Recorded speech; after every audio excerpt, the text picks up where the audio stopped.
Hi everyone. We're swimming in a whole ocean of air, and air is heavy. It's really heavy. We found out that the air in our classroom weighs a whopping 761 pounds. So you can imagine that all of the air in the whole entire atmosphere weighs a whole lot more than that. In fact, every single square inch of air from the whole atmosphere is pressing down on us with a weight of 14.7 pounds. So in all, our bodies have a whopping 2,000 pounds of air pressing down on us. Why don't we feel that?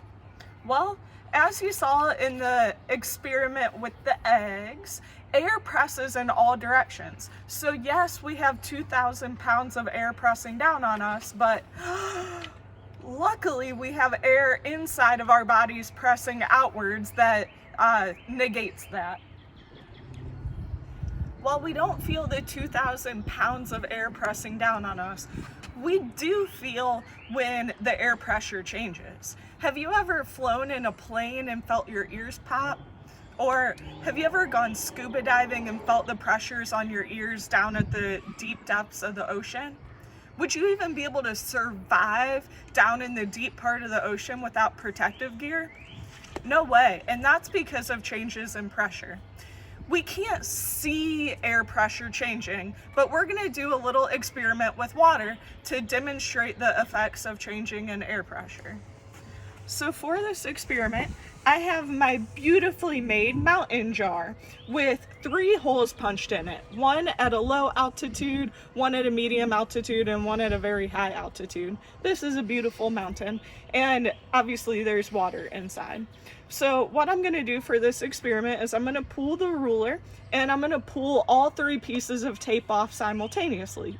That's gonna reveal these 3 holes, and water is obviously gonna be pushed out the 3 holes.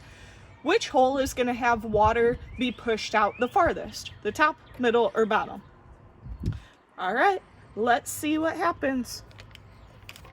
Ready? Here we go.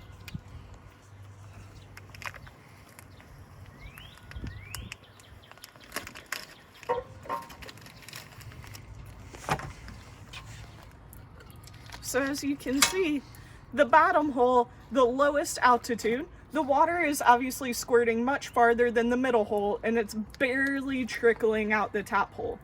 Did that match your prediction? Well, that's happening because down at the bottom, where you're at the lowest altitude, you have the most amount of water above your head. Therefore, there's a lot more pressure down at the bottom pushing the water out the farthest.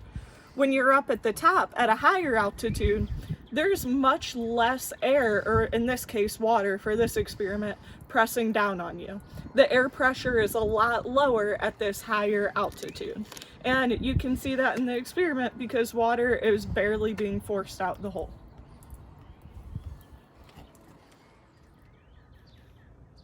Here's a beautifully done piece of sidewalk chalk that demonstrates the same relationship. That low altitudes, kind of like the very bottom hole in the mountain jar, have really high air pressure. And higher altitudes, like the top hole, have the lowest air pressure. So as you can see in this little diagram, is that this side over here is the surface of the earth. This is sea level or really low altitude. And then there's Yoshi on the top of a mountain.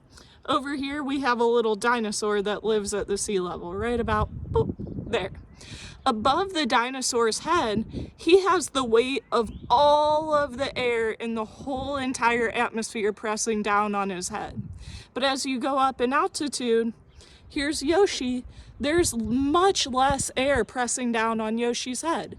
The air pressure is a lot lower at this high altitude at the top of a mountain, and the air pressure is a lot greater at this low altitude down at sea level.